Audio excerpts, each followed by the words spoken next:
Hello, and welcome to Memoirs of Successful Women. Today, I have the joy of introducing you to Dr. Carrie Graham, and we are going to be talking all things adult learning, which excites me because I previously had a Master's of Ed and was an educator myself, and so after meeting Dr. Carrie, I was just like, oh, that's so exciting to have another adult educator. So Dr. Carrie Graham is an adult learning expert and instructional design strategist. So she's taken it to a whole new level of what I used to do.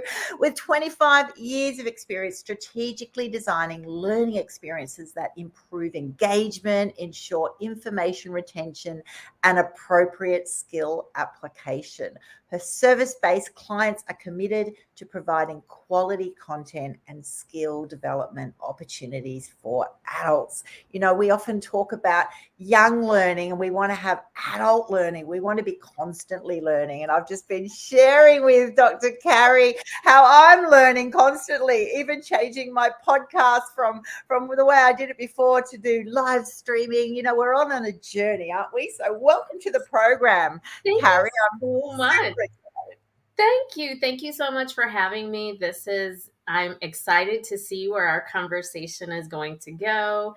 And yes, the adult learning experience is so different than what we have all experienced as children. And, I'm here to share some insights about how to improve those outcomes that we're all searching for in our business. Exactly. Business and life, right? I just think it's that concept of lifelong learning and how it is so different from that childhood learning that we do. I'd love you to tap into that. Why are you passionate about adult learning? Let's just dive in there.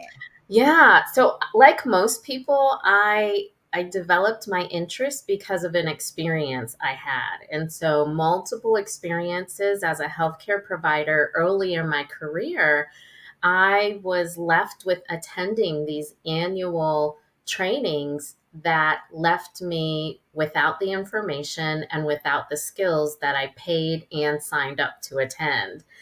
And as I moved along in my career, the trainings didn't get any better. I think at that point they were getting worse, because my expectations and what I needed out of them. And so my current work grew out of that. I recognized that, with the global shutdowns related to COVID, was an opportunity for me to look at the landscape of online businesses and offer some expertise and some insight in the world of course creation and program development. And ultimately what that means is instructional design.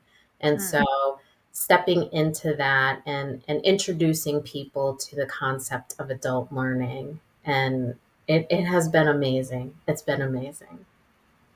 It's fascinating. I love that point that you just started off with, which was that you pay for courses, you pay to go to learn, and you come out going, that was interesting information, but was it enough information for me to connect the dots? Am I able to now go and implement an aspect or all of the aspects if I've, wanting to into whatever context that I've got? And there's a disconnect there, right? Because I think that when we teach children, it's like information, fill them up, do you remember this? So it's a very different style. And when you do that with adults, it doesn't work as well, right? So explain that a little bit more detail, for those listening in, examples of when you go to something and you just can't connect the dots. You come home going, well, I don't know what to do with that. Why did I even bother? Like that was one of the things that I always said is, I wasted time and money. I could have went on vacation instead of going to a conference. But, I explain it to people as when you think about children, they have no prior or very minimal life experience to draw from. And so to your point, they are empty vessels, and it's an opportunity for educators to pour into them, to nurture and support their development of fundamental information and fundamental experiences. But the beautiful thing about adults is that we have such rich life experiences. And so when we are having an opportunity to engage in a learning experience or a course or a workshop or a webinar, it's because we're internally motivated to attend. That's Yeah. the first thing. So there's that. But then, based on whatever the topic is, people are making connections to their past life experiences to help them understand this new piece of information. Mm. Children don't have that. And so often in the online market, what I've seen is that people are presenting and sharing their insights, but it's as if the end user, their client, their audience has no prior experience, right? As if they're Yeah. empty vessels. And that's not true, right? Like they may not have the exact experience or knowledge base, but they've got something that helps them understand the new concept. Yes. I think Yeah. that is so brilliantly articulated, because that's exactly right. When you're a child also, if the teacher says something, you just go, "Oh, well, it's all a truth. It's Right. all Right. fact," because you don't know. When you're that adult, I agree. If I sign up for a course, I've already dabbled in a little bit, or I'm interested for a reason, right? I have an intention first to learn more about something, and then I then sign up. Like, what was the reason for signing? And Absolutely. we'll all be different. So that's exactly true. When you turn up, you do have little bits of information and or experience, which may have worked or may not have, and may be different from pretty much everyone else in the class. So Right. really is, which taps into that area of expertise that you've got, which is that instructional design. How do you Yes. design the learning pathway Mhm. for a variety of people, their intention to come, what they want to get out of it, how they're going to apply it to a unique context for them. It's Mhm. actually hugely important the way it's crafted, right? Because now It that it I is. down, I go, you got a big responsibility there, Dr. Carrie. And that's the thing, like, that's why I am passionate about the work that I do, because for someone who has never put together or designed a course or a learning experience, all of what you just mentioned, it can be overwhelming. It can absolutely be overwhelming. And what I share with individuals is a spirit of empowerment. So I Mhm. empower them so that they can move forward and continue to create things on their own. But I use it as a process, right? So in this 3-step process, the first thing we have to do is talk about who our audience is and get some clarity around them as learners, and not just as that, who's your ideal client or your client avatar, but let's look at them as individuals, and then we build from that. So that's the second thing that I support people in, is actually building the experience for the adult learner. And then Mhm. the last thing that we have to focus on is we've built it, and now we need to facilitate it, because so I've seen where people spend quite a bit of energy and resources in the development of, Yes. of something, and then they're left with, like, oh, I'll just wing it. Well, no, I mean, you have choice, and that's one, you could do that, but it's not effective and it's not sustainable. So that's the work that I do, is to help people regardless of where they are in the process, is let's be clear about who our audience is as learners. Let's build to support them, fill in the gaps, improve their information retention, and then facilitate the experience so that the learners actually apply it. Because that's how they come back to you, is when they can remember what you taught them and actually use that information. Exactly. And I used to find, or I still do actually in my coaching, that when I give a scenario, like a story, I actually put it into this is what happened with me. This was a story. And people go, I still remember your funny stories, Annie, because they were my learning experiences. They were my time that I went, this was an epic fail, or this one I really nailed it, or I could see. So it was, sometimes it's not actually the content, it's actually just the application in a variety of contexts.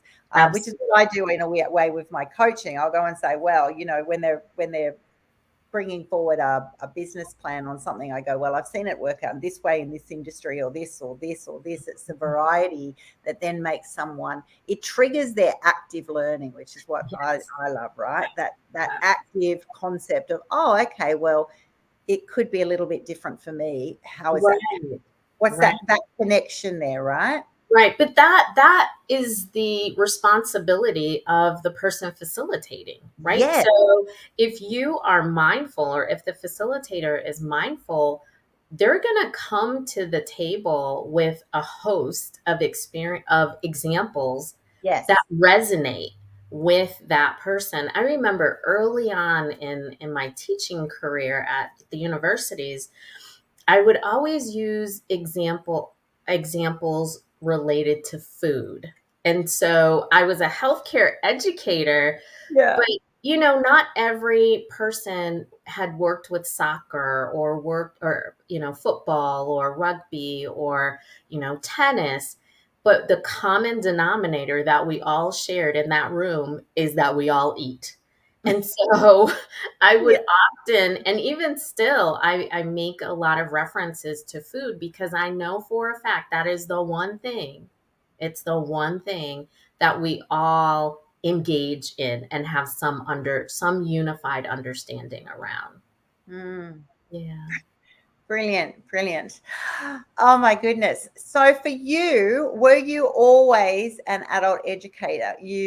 Did you move from a different sphere? What was the reason for just saying, you know what, adult education is going to be my niche? Yeah. Well, again, as a healthcare provider, early on, I had to maintain my continuing education units, right? So every year, I had the responsibility of attending different workshops and Yeah. such to stay up to date on the latest information. And early on in my career, it was great. I'd go to conferences with open eyes and taking notes, and I'd walk away and, attempt to implement things.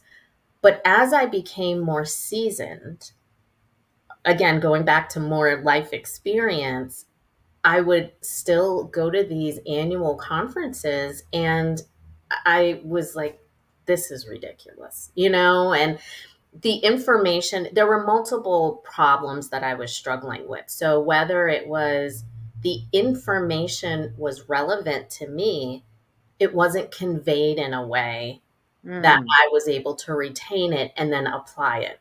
Yes. Or it was information that, was marketed as something that I could use, but unfortunately it was beyond what I was capable of using. So, for example, it would always be professional sports, right? Multi-million dollar organizations. And I'm working in a place that, we don't have those resources. So it was always this back and forth struggle with, I'm here because I want something, but I can't get it. And with the onset of COVID, I was laid off, quite honestly. And I sat with that. I had not just, but a couple years prior to, I'd gotten my PhD in adult learning. And I realized this is an opportunity. This is an opportunity for me to support and advocate for women in the business sector, and provide them with information and tools, resources, skills that they can use to improve their business, which ultimately will improve the life of others. Yes. So I had that experience as a university professor and a healthcare provider to set this foundation of my work. But where the passion comes in is one, I know education and learning can be better for adults, but more importantly for me, it's providing other women with a resource and a skill set that is going to help them achieve their goals. Because if they're achieving their goals, their families are going to benefit, their communities are going to benefit, and their clients are going to benefit as well. Absolutely, absolutely, and I'm all about women empowerment, and also the importance of having a clear structure of what the stepping stones are, because that's right. As women, we know the statistics are against us on the gender pay gap, on Right. issues of be able to our earning potential anyway, and Yeah. so all of those stepping stones, we really don't want to have that waste. No one wants waste, but when you've paid something, when you don't, that might be all the money you've got. You want to make sure that it is really relevant, is going to come back to you, that you've got a real return on investment there, right? Particularly Absolutely. for those women starting up businesses at that early stage where cash flow is everything, and you just want to minimize your debts. Yeah, and there's that, and then there's also I've had many clients who are those women who have had some success in their business, and they're at a place where either they want to have their, pivot their business to address a new target audience or to take on a different role, or they want to elevate the work that has already been successful for them. And I found that those conversations are equally meaningful. They're just different than the conversations I have with people who have never created a curriculum before. And this is, their first go at it, or they are a bit uncomfortable and unsure about facilitating, experience to a group of individuals. So it's, I have my core group of clients that I focus on, but the process that I offer is the same for everyone. It's me meeting them where they are. And that's an element, that's a concept in adult learning theory. It's something that I firmly believe in, and I practice it. I practice it for sure. Oh, I think everyone needs a carry, because when you're creating these courses, and I've created many over the years. That's right. I love what you said before, that there are these gifts of different stages of it, right? So you get very excited about the creation, and often that is the part, because you're wanting to have a course because you're an expert in a certain area, and you go, people need to learn this, so you get all excited about writing the content, and then Yeah. is that content in the right bit? Or you'll get the other people who get a bit excited about the content, but they love the pretty. They love the visuals. They love all the assets and the resources, and it just looks amazing. And then they've spent a lot of money and a lot of time on creating this product, and then they don't have those skills then of how to actually get it to market. How do you get Yeah. someone in your course? How do you Yeah. get them then, once they're in the course, do you know how you're going to facilitate that besides the learning aids? Is it automatic because they're in a e-learning platform, or are you also going to balance it with some instruction? There Right. are so many elements that I think people will be surprised about, that that's why you're an expert in this area. Yeah, and to that point, so many people that I've had the opportunity to meet often say, "Oh, I have all of this content."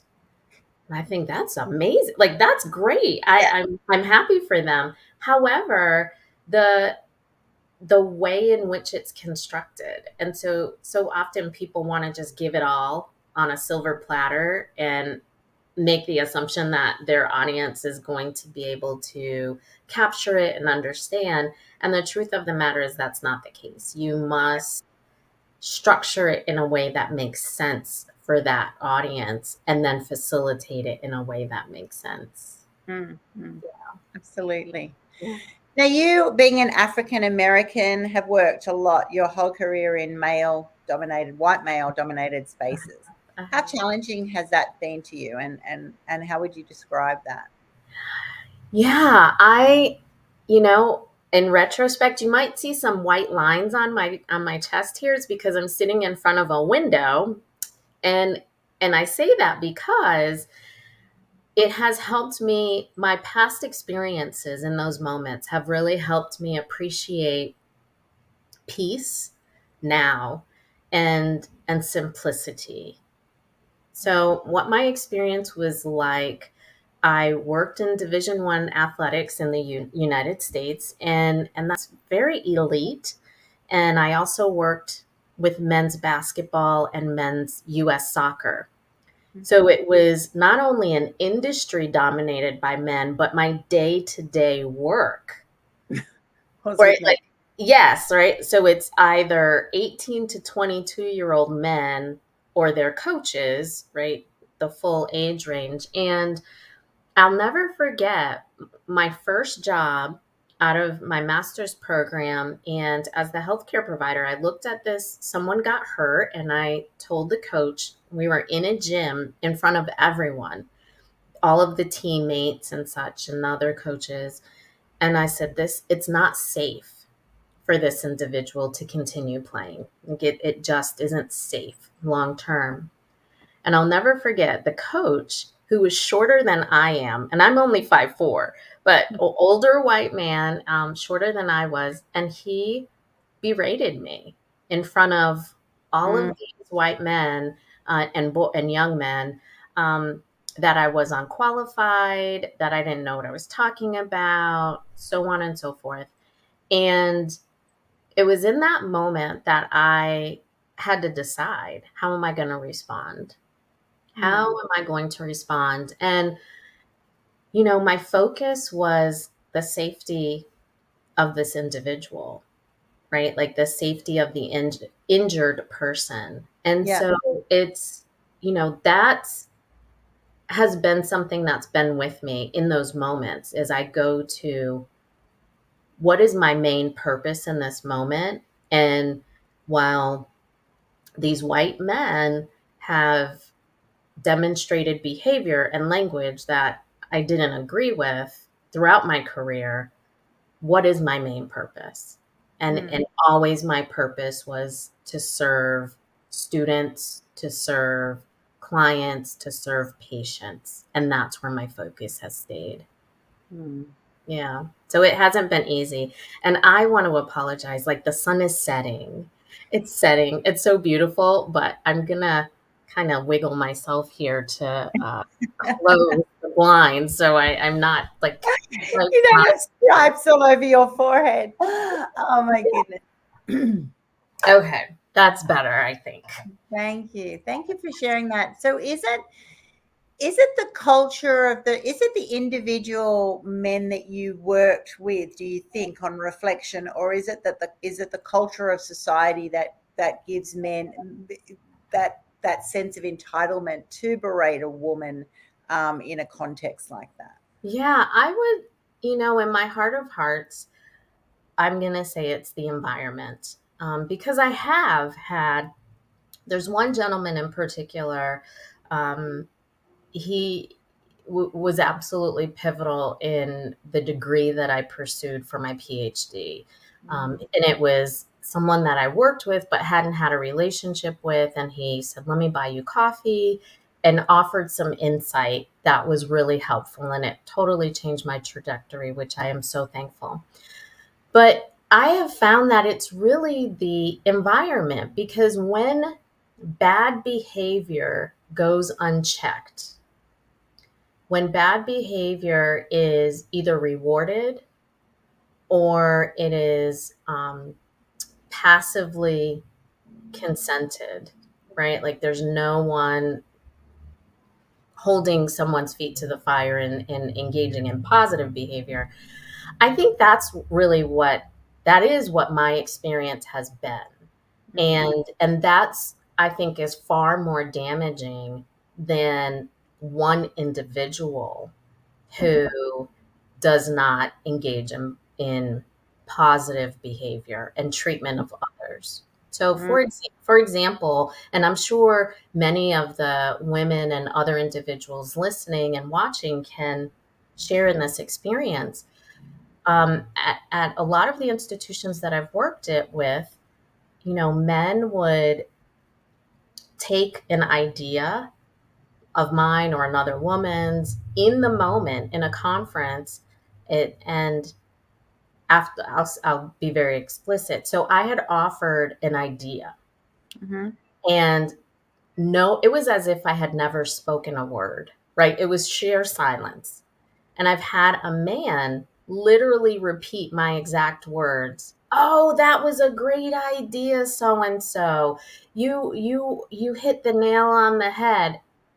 So that's an example. That's a very small example of how behavior, depending on what it is, it's rewarded Mm. or it's not addressed. As instead of saying, that's exactly what Carrie just said. Yeah. Let's, acknowledge that that was her idea. And so it's a lot of those types of, what many would identify as microaggressions that occur in the workplace. I think that's where the most damage happens because it's insidious, right? Like it's under the radar and it's easy to have happen. But Mm.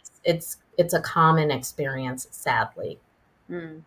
I think it is a common experience, sadly. But I think that's where I know in Australia at the moment they're having lots of advertisements on TV, which are funded by the government to actually say, when you see another man or they're even targeting, younger boys, teenage boys, treating someone poorly, having others say, hey, that's not okay. Actually intervening. So that's what I was trying to see if that was happening in the States as well, which I'm sure it is that it's not the isolated individual man who just decides Correct. to yell at a woman or be embarrassing or to puff out his chest and look at me. Right. It's actually the other people surrounding going, come on, mate, give her a Right. go at least, listen in, whatever. It's actually because the silence is actually allowing the behavior to be affirmed, right? Absolutely. So, Absolutely. yeah, I think that's definitely the what we need to do as a society. It's actually encouraging all of the wonderful people, which there are just like infinite amount, to actually just go, hey, you know what? Your one way of helping this situation is actually just to speak up or to be Absolutely. supportive of the person who's being treated badly. Yeah. Absolutely. And that's something that I can appreciate, that there's fear in that, of speaking up. I get that. However, I really want to invite people to weigh the damage, of speaking up versus not speaking up. Hmm. It's far more damaging long term to not say anything. Yes. Mhm. Yes. And Yeah. I know just from personal experience, and I'm sure everyone has had that moment going, I was upset about the one person who, embarrassed me or upset me, but I was more upset about everybody else not saying that that was not okay. I was actually more disappointed in them because and I probably in the context had more value on them. I Yeah. expected more of them. So Yeah. when people, it's kind of like in the spiritual world of saying, a sin of omission or commission. They Yes. don't, Yes. the omission actually is really powerfully impactful on people because you just go, wow, I expected my army to support me and they just left me dry, right? It's that Absolutely. feeling. And if you have that in society and then you have that in your businesses, then you can only go so far, and it creates a real ongoing definite damage in your mindset and the narrative that you give to yourself around your inner voice. Absolutely, absolutely. And I have to say to that point, with the coach and early on in my career, so we had that moment, and later, a couple minutes later, both of the assistant coaches came up to me, apologized for the behavior of the head coach, and then the next day the head coach came back and apologized. And Okay. and so, I want to tell the full story, Yeah. but you're right. You're absolutely right. That the bystander, people can say, well, I'm just the bystander. I wasn't involved in the conversation, so I'm not going to say anything.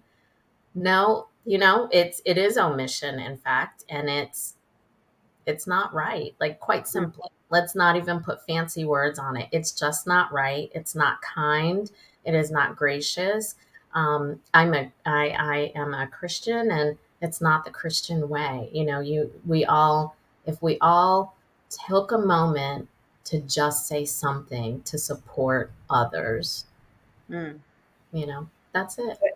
Goes a long way. It's not too hard. What have you learned about grace for yourself? You've been extremely busy as a professor, working with so many different people over a whole career, now helping people develop online platforms and education programs. And you see a lot of stuff, right, that doesn't resonate with you, right? And so what have you learned about just having grace and forgiveness and understanding and appreciation that everyone's on their own Yeah. journey, right? Yeah. When I was growing up, I was an only child for 13 years, and my younger sister was born. But during that time, my mother used to always say two things: do your best, and if you have nothing nice to say, don't say anything at all. Right? Mm. Like, two things that most people get when they're growing up. Well, I did those and I believed those things, but as I got older, I continued to try to see the good in people. And, there are moments in my life where I've said, I kept trying to believe they, had good intentions, and over again they disappointed. But as I've gotten older, I've recognized that we are all flawed. We are Mm. all flawed. And while it's easy to judge, it's easy to criticize, if I'm on the other side of that, I would hope and pray that others would offer some grace to me as well. And Mm. so, when I take that position, it's a lot easier for me to see things, hear things that I don't agree with, and not discount them, but to at least offer a bit of grace to that person Mm. in understanding why they are doing or saying whatever it is that they have. And sometimes I just ask questions like, well, what prompted that, right? For Yeah. some insight. And I've had people, there've been some incidents, work related incidents, where people have come back to me and say, Carrie, I watched how you handled that situation, and you handled it with such grace. And those compliments are always kind, and I appreciate them. But the internal piece of me is like, I'm dying inside, like, I just want to lash out. But to be reminded of that, to have someone acknowledge that, what you're going through is really challenging, but you're handling it with such grace.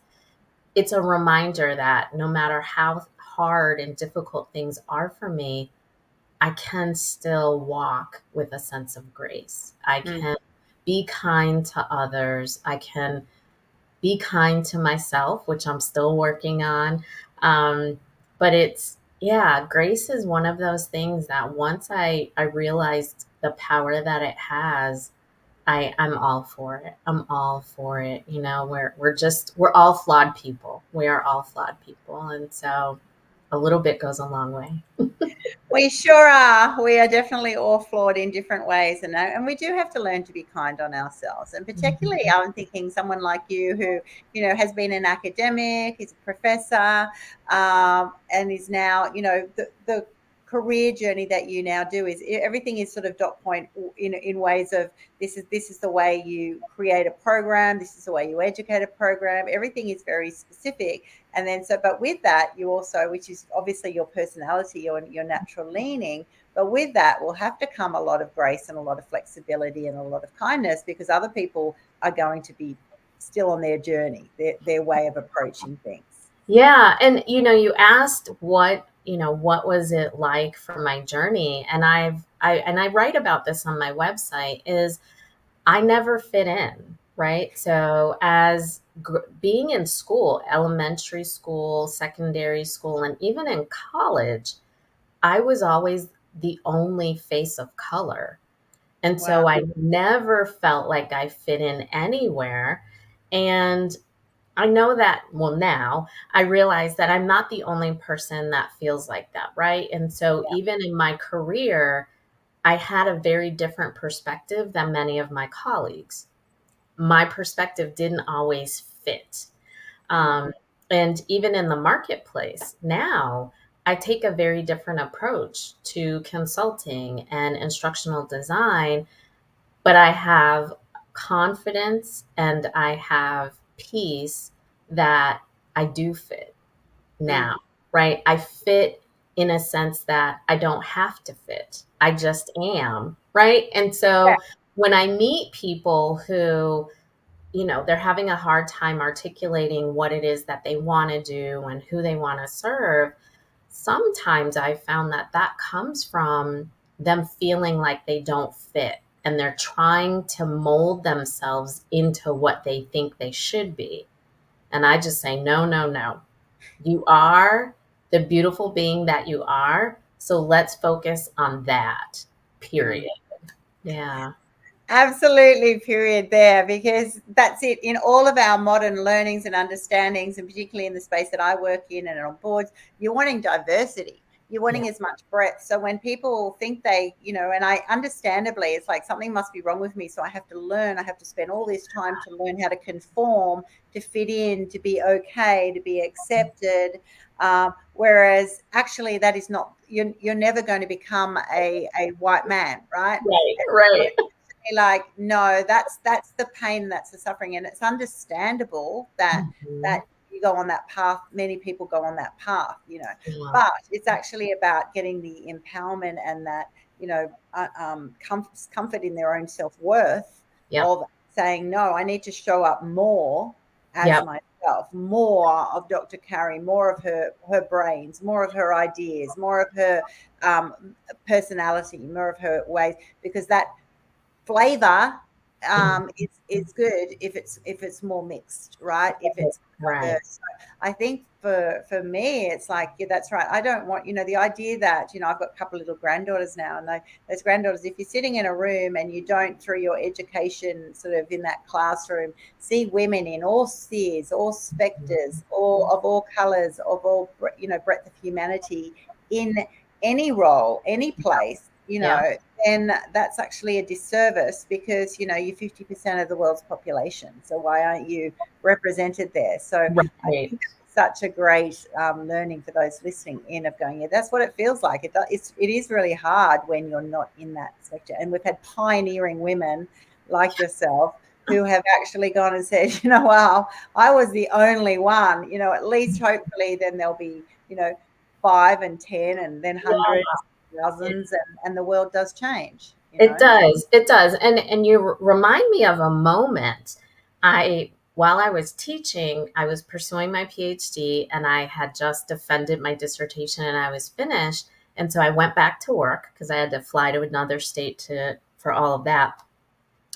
And I'm in this class of 30 undergraduate students, and there were three African American young women in the class. And before class even started, one says, like, just raised her hand. And I was like, what? Yeah, what's up? And she goes, can we call you Dr. Graham now? Because before it was Professor Graham. And Yeah. I was like, yes, you can call me Dr. Graham.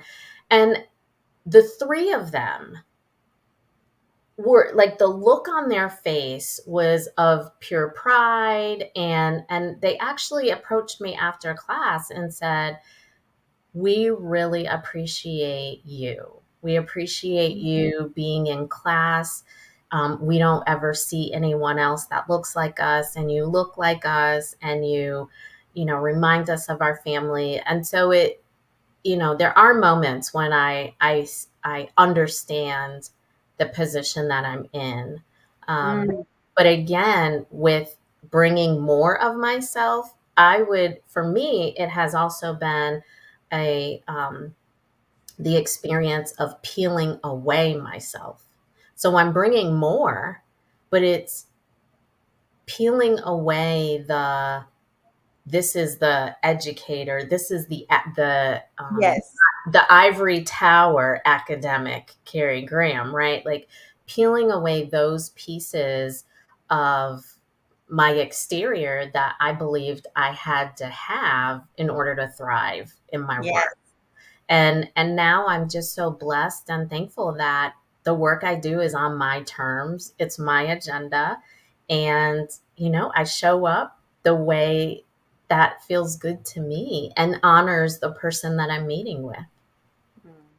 Beautifully said. Beautifully said. And it's understandable too. That's right. When you need to advance your career, when you're going through those you're smashing those glass ceilings, and you feel like you're hitting brick walls regularly, and so it is all about at some stages of getting that PhD to be good enough. Getting in these certain positions, trying to be and then suddenly you realize I introduce myself as the doctor, the professor, whatever. And none of that is wrong because you are. But Right. when you elevate, which is what I'm hearing you presenting beautifully, that you've then gone and risen above that. And you go, you know what? I'm just Carrie. Yeah. You're in my class now, and it's just great to meet you. I'm Mhm. not better. I'm not, Right. I'm just different. I've had an amazing career journey. I hope I add value to you, but I'm just another human being. And we Yeah. all, right? So from the president down to anyone, right? They're just people doing life and have been given opportunities, and with Correct. with more opportunity and position comes more responsibility Absolutely. to then give other people a leg up, to be kinder to them, to help them on their journey. So I Yeah.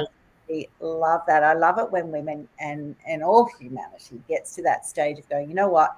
All you got to do is just show up 100% as you are, everybody, and then just be respectful and kind. It's not that complicated, right? It's not. It's really not. It really Why is not not. running the world, right? But it isn't. I think we overcomplicate it, and then you go. Once you get into the hierarchies and the powers and the Yeah. money and all these. They're all reasons for us to suddenly give more value, and then it has to be an agreed value by society that Correct. those things are better.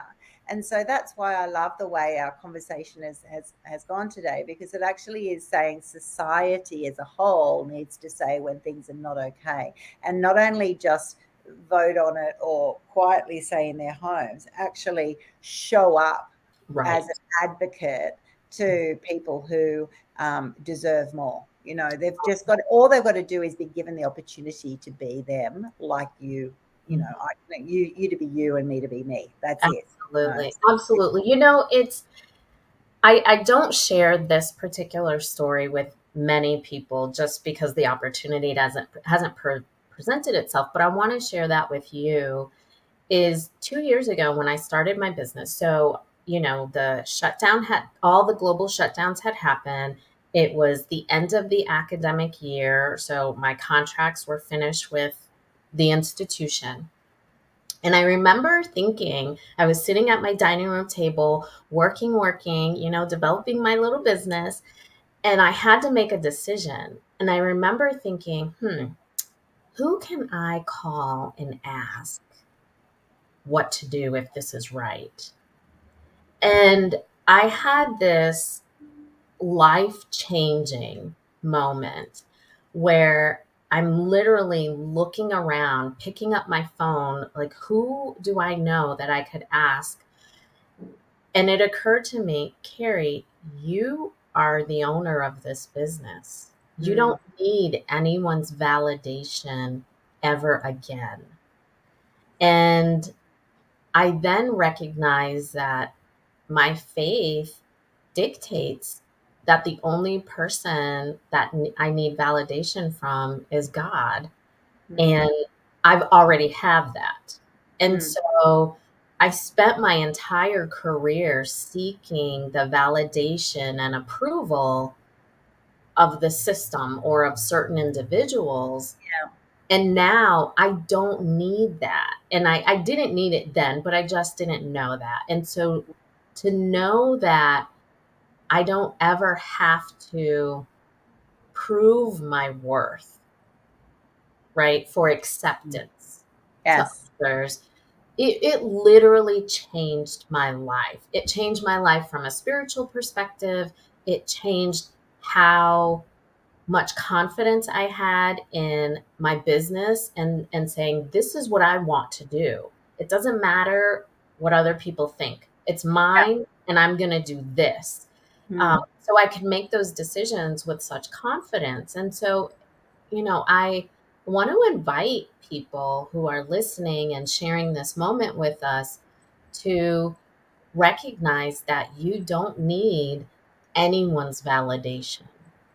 Hmm. As long as you value your own self, that's the validation that you need. And if you believe in a higher power, search and seek guidance from that, as it also is a source of validation. But outside of that, if we show, not just, but if we show up with earnest as our own true selves, like that's where peace lies. That's um, where all the good stuff lies, in my opinion, right? So, like peace and joy, ease, all of it.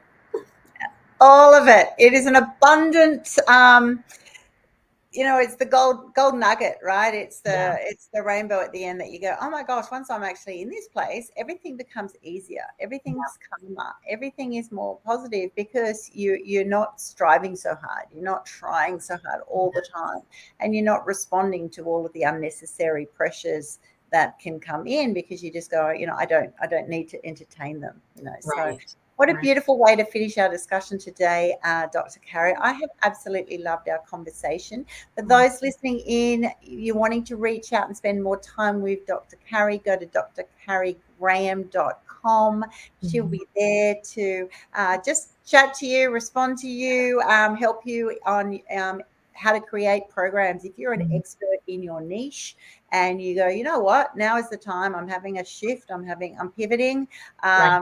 the life's changed, the world's changed. I actually want to challenge myself how to actually create a program or a learning opportunity for adult learners in your business, in Yeah, the whatever sphere, whatever sector you're in. She will show absolutely. you the elements of that and how to do that, so you don't get overwhelmed yourself, and you also don't overwhelm your learners, because your Yes, learners will know when you're overwhelmed, let me tell you. And we don't want that, with all areas of launching into new businesses, new opportunities, comes that sense of discomfort, right? And we want to learn to be comfortably uncomfortable yes, until we've pushed through. And so that's why I love having people in my program who are experts in their field, because I can give you 100% assurance that if this is something that you're wanting to do, then mhm. Dr. Graham would be absolutely perfect for Oh, you. thank So you for that. Thank you for that. It's true. I mean, I would offer or invite people that, yes, visit me on the website and such, but, you know, doing the soul searching and taking stock in the beauty of your own past experiences, and using them to your advantage, recognizing that every person's journey is their own, and it's their own for the good and the bad, and it does not have to look like someone else's. And that's the beauty in life, is that we take moments to share our experience with one another. It's such as you and I in this moment. um, but then we're able to walk away knowing that we shared a moment in time, but you and I are not competing with one another, and we're not attempting to fill the other's shoes, but rather we are sharing in a moment of time. exactly. Beautifully said. Thank you so much for being on my program today. I thoroughly enjoyed it. For those of you listening in who might not know about my programs, obviously I am the CEO of the Women's Business Incubator and the Women's Business Tribe. The links are on the scroll, but if you're listening in on my audio platform, go to womensbizincubator.com or womensbiztribe.com. There you will find a whole range of my programs. I've got startup incubators, scale up incubators, how to dominating business with a 7-figure mindset. I've got a life by design program, how to balance that that busy world that you're entering. And we all have stages of transition, and we all go through stages and we go, I've forgotten who I am, or everything's just getting too overwhelming.